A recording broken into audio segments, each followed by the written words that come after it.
holiday, and we had the sirens going off, and I'm Orthodox, we're on our way to shul, and then there were sirens, we ran back to the shelter in our house, and then we started walking again, and again there were sirens, and again we went to the shelter, and this time also my niece, that she's in the military, she joined into our shelter because she was with her uniform on already on the way to her army base. And we knew that something terrible is happening, and we knew what was happening in the south, and I have friends that live in kibbutzim in the south, and we started getting all the horrible news. And Motzei Shabbat, I started thinking, what are we going to do?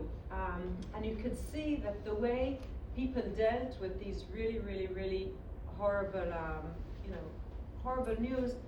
Everyone, for the first 2 weeks, we were like the land of doing good. Everyone was trying to do good. And I'm sorry, I feel like I jumped into these. Are you okay with it? Yeah. Thank you. It was a little too harsh. I should have started with another joke or something before, but okay. We'll try to get we took the fast train. Yeah, that was a good joke. Yeah, it was okay. So everyone was trying to do good. And I think that it is something that's very fundamental, and I'll show it along the way, that the way we in Israel deal with very hard situations, harsh situations, is by behaving like a community and like a family, Kol Yisrael Achim, and trying to do good together. Our slogan is doing good together, La'asot Tov B'yachad. And when you think about the slogan, that's exactly what we do. We do. We don't talk about good, okay? We do good. We do good and together. Okay, that's basically the idea of forming a community that cares about other people. So trying to think, what are we going to do? I was trying to think, and when I was deputy mayor of Jerusalem, it was during Tzuk Eitan, Iron Dome. Remember one of the Protective Edge. What? Protective Edge. I was protective. Yeah, Iron Dome was another one. Sorry, Protective Edge. Okay, yeah, Tzuk Eitan, whatever. Yeah.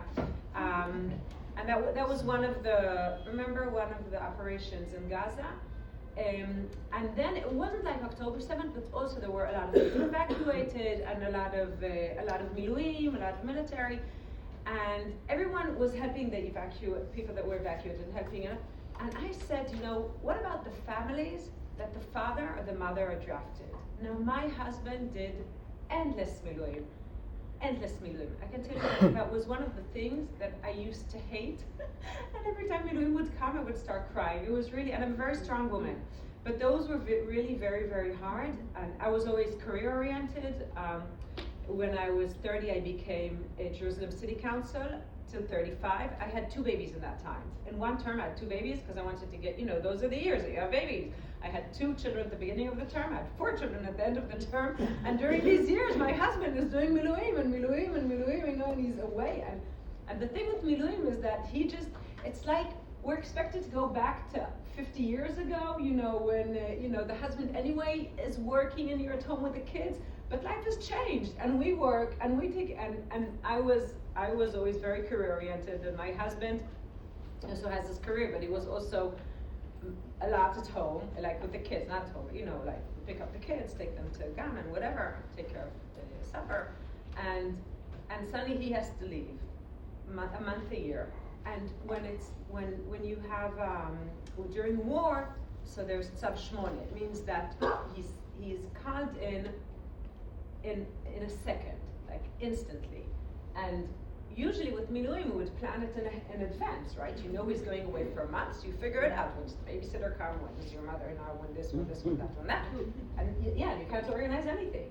And suddenly, the iron goes, the iron goes, everything gets the alarm goes off, everything gets very scary, everything in the country gets scary. And the next thing that happens is that your spouse and the father of your children puts his uniform on, kisses you goodbye, leaves, and I remember those moments, looking at the door and saying, okay, what's next?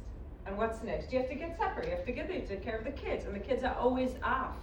Like it's either always the operations would either be in the summer, and then the kids are in summer vacation, or when it's war, so the kids stay at home for the first couple of weeks. And then you're like, with the little ones, you know, what are you doing? And you're on your own, and you're nervous and whatever. So during a Protective Edge, I always thought it was Aaron Doe. No, during Protective Edge, thank you for that. I was, you know, when that happened, I was like, what about the Miluim families? Let's see how we're going to help them.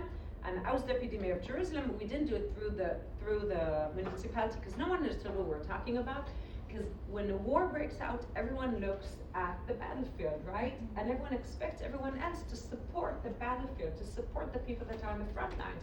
What happens is that these little families are basically small little front lines in many, many homes throughout the country, and no one saw them.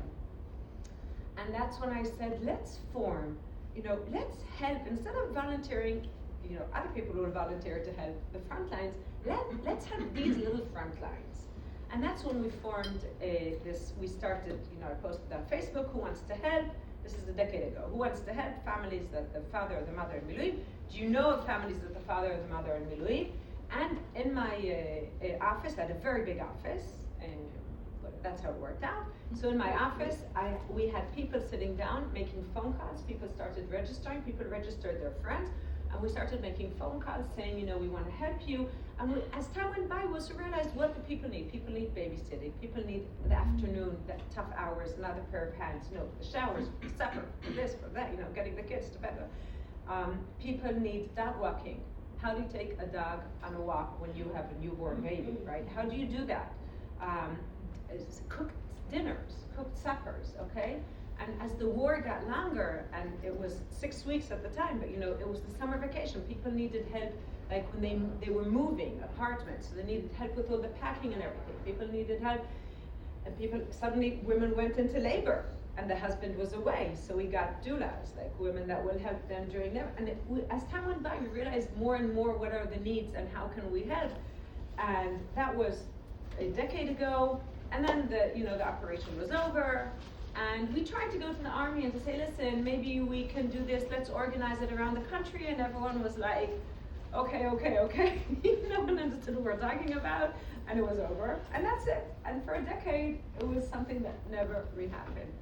And then on October 7th, when Shabbat came out, and I was trying to think, okay, so what do we do? How do I help? What can I do? I remembered that, and I was hesitant for a second. Should I do it? Shouldn't I? And I was just before launching this big program of, merging Judaism and democracy.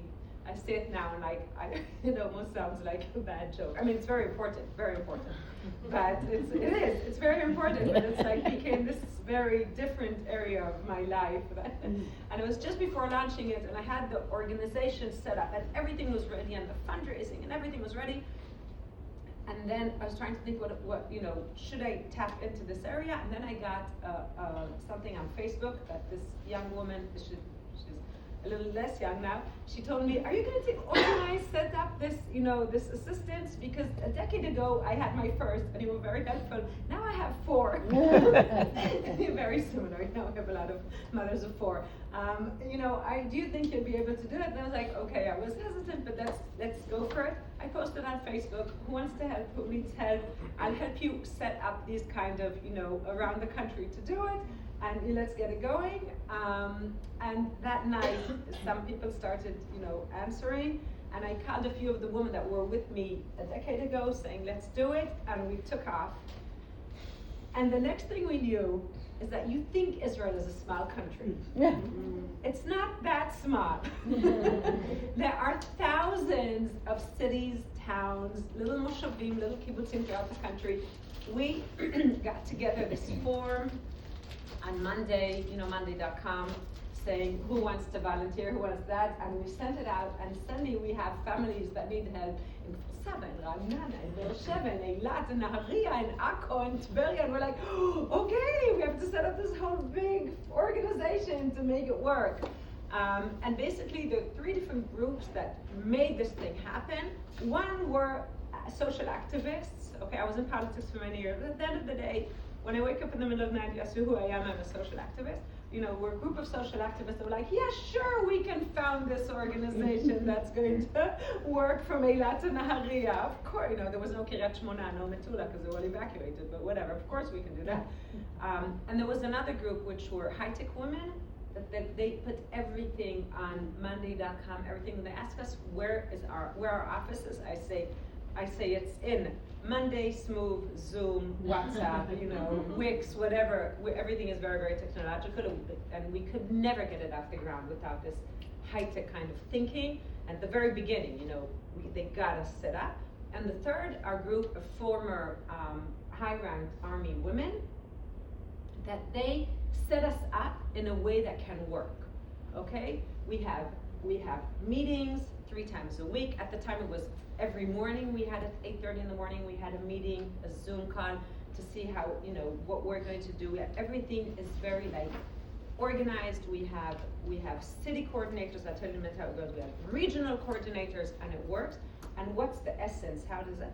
People register on Monday, saying we're Miluim family. This is the assistance we need.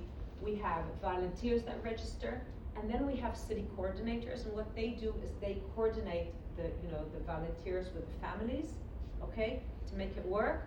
And as time went by, we realized that also during the holidays, we have to give, we call it the Chag for the holiday, Chibuk l'Chag. Like every holiday, there's something, there's an event, there's a gift, something little that happens because those are very triggering times. Holidays, you're on your own. And what we're doing at this point, and we'll watch a short clip in a second, and then I'll tell you where we are. But basically, what we're doing is that we're helping in everyday life. Okay, remember the idea that it's not like 100 years ago or 50 or whatever, 70 years ago that the husbands are out working and the women are at home. It's different. And if we want to make sure that these women don't fall back in their career too badly, this is the way to make it work. So it's a very feminist idea. Okay, so number one is the real everyday assistance to make sure that the family can continue. The second is when we do that, we build the resilience, because the families, they feel part of a community, okay? They feel that they're not alone, they can continue with everyday life. The children don't fall back at school, the children, everything that. And the third is to make them understand and realize how much it's appreciated, how much it's not clear, and it's not obvious that such a small group can hold all of our security. Today in Israel, there are 300,000 Milumnikim, reservists, 300,000. Out of them, 100,000 are people with children, okay? And about 70,000 are relevant to our group, like children with young children. It's not, and we're helping 25,000, which is 100,000 people. Let's watch the short. This is a clip that we made for our volunteers.